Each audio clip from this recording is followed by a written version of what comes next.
There's nothing I love more than a good old gaming sesh on my gaming computer with my homies. But what's happened with AI scooping up all of the SSDs and the memory and the GPU allocations, the hobby is becoming obscenely expensive. And it's something I've been hearing enough that I started to question myself, my own beliefs. I mean, shit, the last PC I built probably cost more than a used car.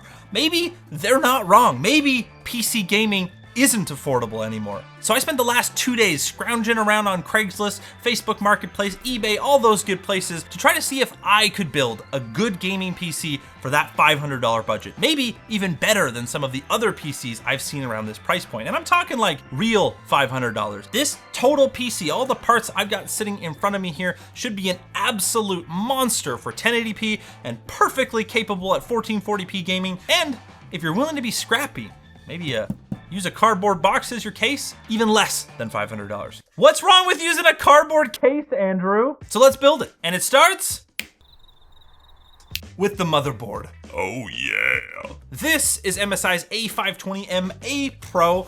It's not a great motherboard. The features, not fantastic. The I/O, not fantastic. Build quality seems okay. I mean, it's basically just a PCB, but that's really all we need it to be. We just need something to plug components into. It's not gonna have much of an impact on your performance. And because it's only $65, I'll take it. If you're trying to save money, pick a reputable brand, find whatever is the best deal at this current time because it kind of fluctuates, but you might wanna look at going for something that's B450. You're gonna get slightly better features and overclocking support. So if you're inclined to, you can maybe eke out a little bit more performance from your CPU.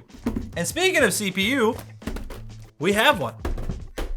He's gonna use a bad cut of this. We have what is hopefully still a working one. This is AMD's Ryzen 5 5500. It's a 6-core processor with 4.2 gigahertz max boost, 3.6 gigahertz base clock speed.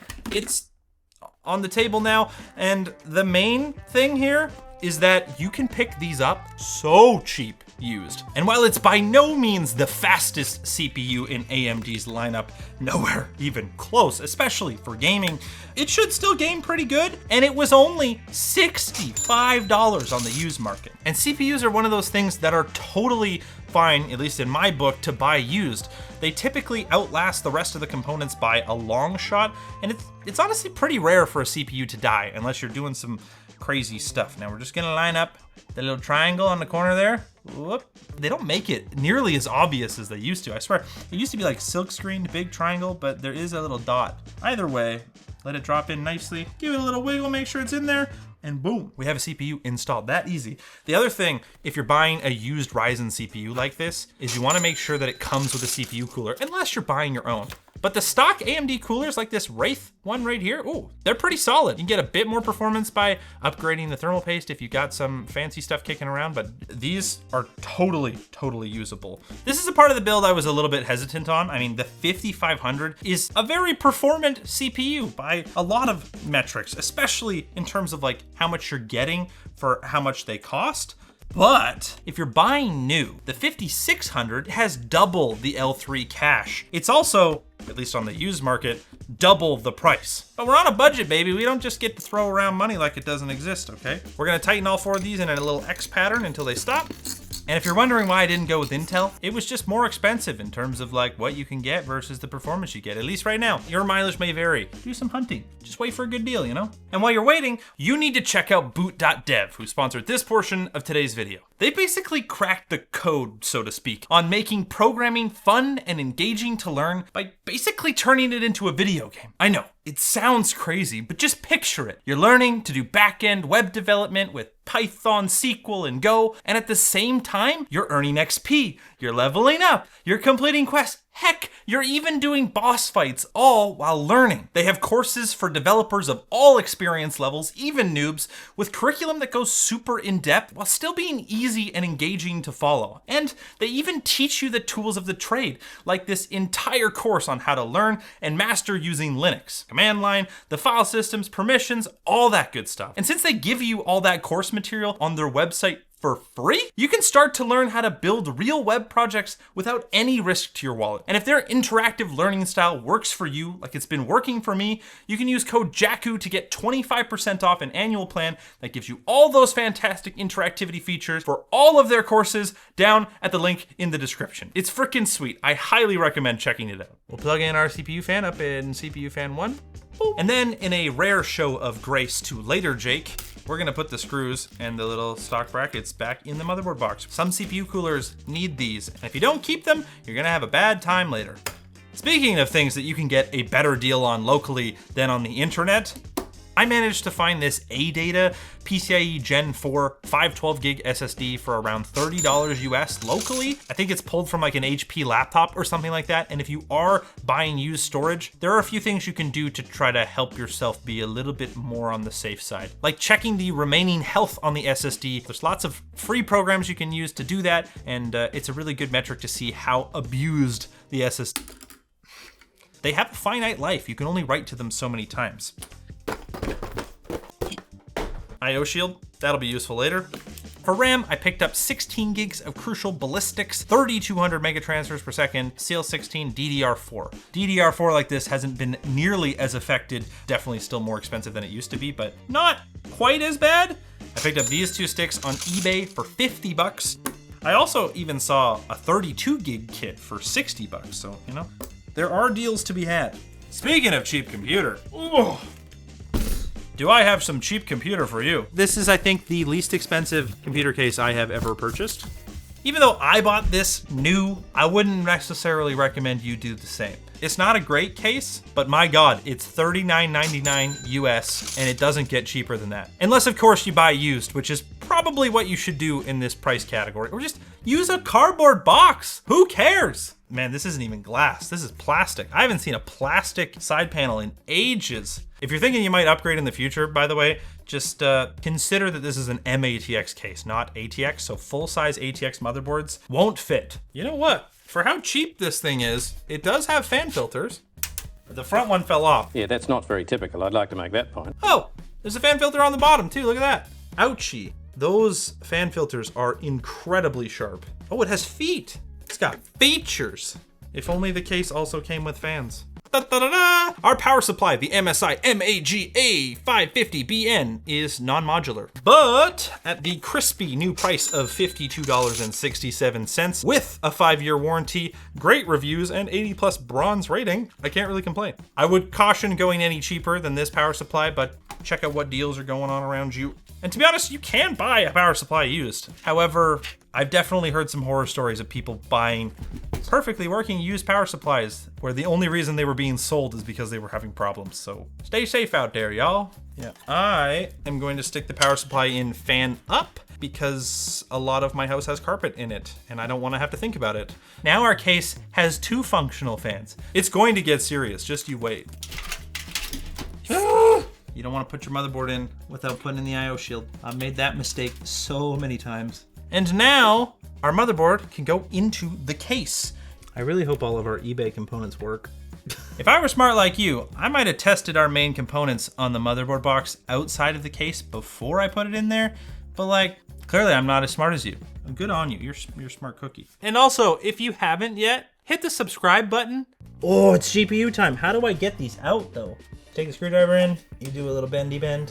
Try not to cut your fingers. And last but not least, the thing I am most proud of in this computer. This is a Power Color Red Devil 6750 XT. We snagged this absolute monster of a GPU on Marketplace for the equivalent of 200 USD. It's a massive chunk of the overall budget, but my God, you can get so much more bang for your buck buying a used GPU. Oh my God, does it fit in the case? Oh, just barely. The 6750 XT has 12 gigs of RAM. I would highly recommend trying to find a card that has at least 12 gigs in this day and age, but 8 gigs will suffice if you have to. Oh my God, the power button. Because of how small this case is, putting the power supply fan upwards was probably a mistake. That's a problem for later, Jake. Cable management time. I made a rookie mistake. I didn't plug in our front panel connectors before I put the GPU in, which means putting them in is going to suck now. Feels so gross. CPU power connector, easy. and then our GPU. Where does the audio one go? Oh my God, it's all the way in that corner. If I took the last PCIe bracket out. This is one of those things where you end up spending more time trying to screw around doing it the wrong way than you would have just taking the GPU out. Ooh, we don't need a speaker. What's the last one? HDD LED. I saw a forum thread that one time. It was like, do I still need to plug in the HDD LED if I have an SSD? You know what? That's actually a fair question. Huzzah! Super secure. We got all these lovely tie down points here. Let's use them. Pro tip, cable manage your computer after you test it, because what if it doesn't work? Why would it do that? I really don't like how much this GPU is sagging. Haha! GPU support, Brett. It's kind of bending. It's way more straighter. Power! Look at that RAM. Oh, it's RGB. I didn't even realize. Wow. This motherboard does have debug LEDs, so if it's not booting, you want to take a look over there and see what it says. Yes! Woo! But look at that, we're in the operating system. But before we do anything in our operating system, to get our BIOS update, head to the Motherboard's product page. Under BIOS, we should see the latest BIOS versions. We are on, I think that's August 2024. Like a few new versions since then. This Asus QD OLED monitor, 500 hertz. It costs more than that computer. Make sure you don't unplug the power or shut it off while it's updating.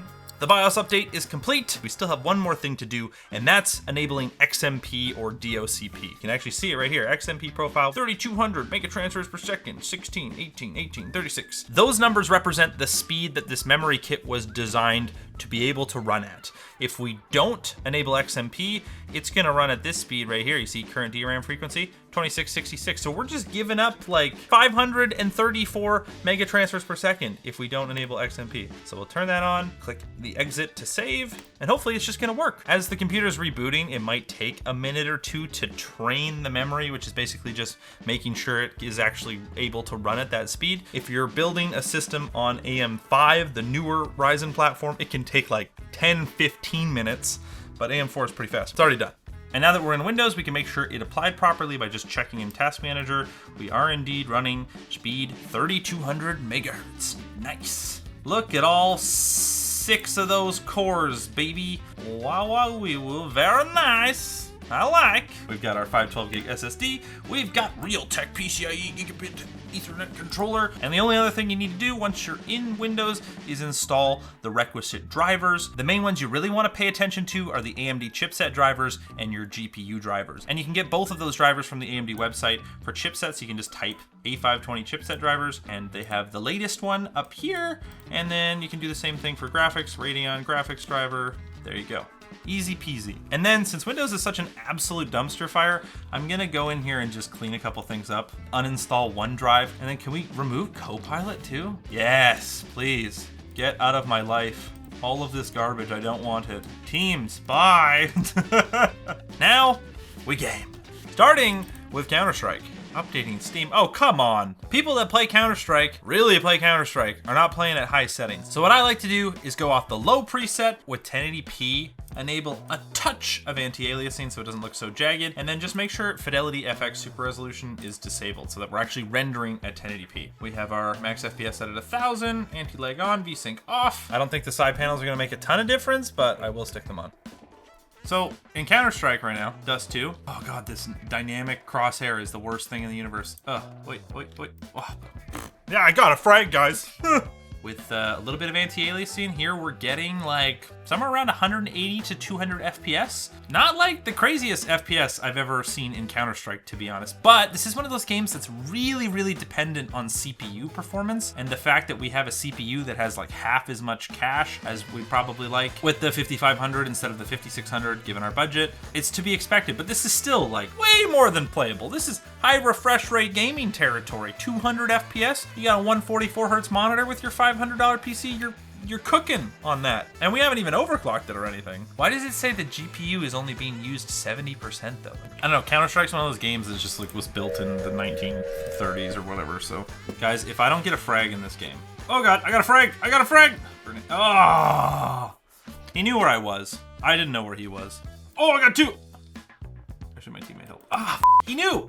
How does he know? Does he play Counter-Strike? Sorry, I should have ran the Counter-Strike benchmark. Regardless, We have an average FPS of 293.3 and a 1% low of 133.3. Pretty damn good. The benchmark result is substantially higher than what we're actually seeing in the game. And I think that just comes down to the fact that this build does have like a bit of a CPU bottleneck. It's not running too hot, but it is making a bit of noise. And in games that are a little bit less CPU dependent than Counter-Strike, we should be able to see a little bit better numbers and find out exactly that with a little bit of Overwatch. All right. It's gonna be a lot harder to end up in a situation with like a super optimized PC where you're buying stuff used and you're kind of at the mercy of the market, and that's just the reality. To be honest, I don't think I've ever had a computer up until the Titanium PC that was fully new parts. I've always made use of used parts in some capacity because you just get way more bang for your buck. So for me, I'm looking at like, hey, if I built this PC, I'm thinking in the next couple months, I got a couple more paychecks, I got a little bit of extra cash. That's the power of gaming on PC. You can upgrade, you can make it better, and you can make it yours. We're getting around 300 FPS at 1080p in the high preset in the practice range here with a $500 PC. This is a very well optimized esports title, and we're only playing at 1080p, but like you're playing at 1080p and you're playing competitively. Very nice. In Doom, the Dark Ages at 1080p high with just TAA anti-aliasing, we're getting an average of 6246, a max of 95. I don't know if this is a very AMD optimized game, but we are very clearly GPU limited in this case. Still perfectly playable, and you can always drop the settings down a bit. Battlefield 6, 1080p, also in the high preset at native resolution, TAA anti-aliasing. Man, not having audio is brutal when you're trying to game. Revive me, please! Now we're even on fire. There's jets flying. This game is actual insanity. At 1080p in the high preset with TAA anti-aliasing, native resolution rendering, all that good stuff, we are getting 85 to 90 FPS. It runs pretty great, especially considering how nice it looks. Dude, this thing is sick. I like this computer. As for our temps and power consumption, we're right around 50 watts on the CPU with the temperature hanging out around 77, 78. And then our GPU actually in the game while we're running around is somewhere in the neighborhood of 140 to 160 watts. Good GPU utilization. Our temps totally reasonable, around 66, 67. The computer's staying reasonably quiet, even though the case is kind of a piece of crap. At least it's so vented on the top that all the hot air just kind of comes out here. We're not overheating, we're running good. If you want to get a little bit more out of a computer in this budget, a little bit of Windows optimizations you can do. You can try Linux depending on the game, that might be better for your performance. You can also do a bit of overclocking. Download MSI Afterburner, bump up the power limit a little bit, play around with stuff. You might crash, but you might also learn something in the process. At the very least, you can game pretty frickin' well. So thanks for watching, guys. If you like this video, hit the like button, get subscribed, and let me know down in the comments what you would do differently. I mean, would you have spec'd a different computer? Maybe with an Intel GPU?